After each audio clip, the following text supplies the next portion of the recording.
Mariing tinanggi ng kapamilya aktor na si Gerald Anderson na naghiwalay na sila ng kanyang girlfriend na si Julia Barreto. Ito ay sa gitna ng mga espekulasyon na break ng celebrity couple matapos mapansin ng mga netizens na hindi na umano nag-post ang dalawa ng mga litrato nila na magkasama. Sa panayam ni Tony Gonzaga kay Gerald para sa online show nito na Tony Talks, napag-usapan nga ang estado ng relasyon nila ni Julia. "No, we're okay. Kanina hinatid ko siya sa airport." Ang pahayag ni Gerald na ang tinutukoy ay ang pag-alis ng aktres patungong Dubai. Ayon pa sa aktor, nagkaroon ng positive impact sa buhay niya ang relasyon nila ni Julia na isa sa pinanggagalingan ng kanyang kaligayahan ngayon. Naniniwala rin ang binata sa kahalagahan ng salitang commitment at sa destiny o tadhana. Kapag sila talaga, walang iba. Tungkol naman sa pagkakaroon ng artistang girlfriend, aaminin ko, it's almost possible, especially sa work natin, sa environment natin, sa sitwasyon natin na hindi ka mako-fall, especially at a young age. And everything is binato na lang sa'yo lahat. It's very hard to na fall into that. Anya pa.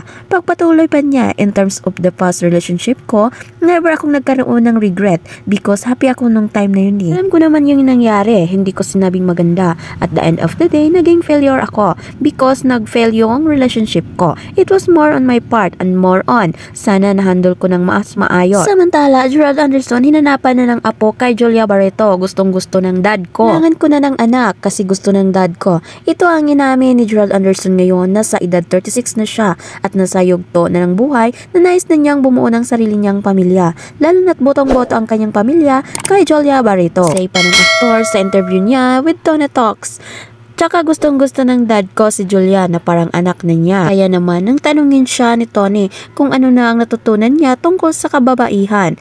Buong pusong sagot ni Gerald, "In my situation now, in my relationship now, nandun ako sa bigger picture. Palagi na lahat na ginagawa ko is for the end of game. Lahat ng work ko, for business ko, it's always there but I forgot the small details, small moments or young simple date lang and how important that woman. Kung baga something simple so much to them." Ispikalapan niya. At sumang-ayon naman dyan si Tony na hindi naman talaga komplikado ang mga babae. Ang gusto lang ay mahalin sila ng tapat at sa tamang paraan. We don't ask for the world. This is already being with her. Julia is enough. Taking care of her, sharing my burdens and my stress. Yun pala is enough. Malaking bagay na pala yun. At dito binunyag ng aktor na mahirap sa part niya na mag-share ng kanyang saloobin pagdating sa taong mahal na mahal niya. "It's hard but I learned to let down my walls more." Seryosong sabi ng aktor. Sa kasalukuyan, relasyon ngayon ni Gerald kay Julia mas deeper. I think 7 years ang agwat namin but si Julia is very mapagmahal, very motherly. Manang-mana siya kay Tita Marge sa mami niya, super. Yung love and support na binibigay niya, it inspires me to just better and give her the 100% ng best version ko.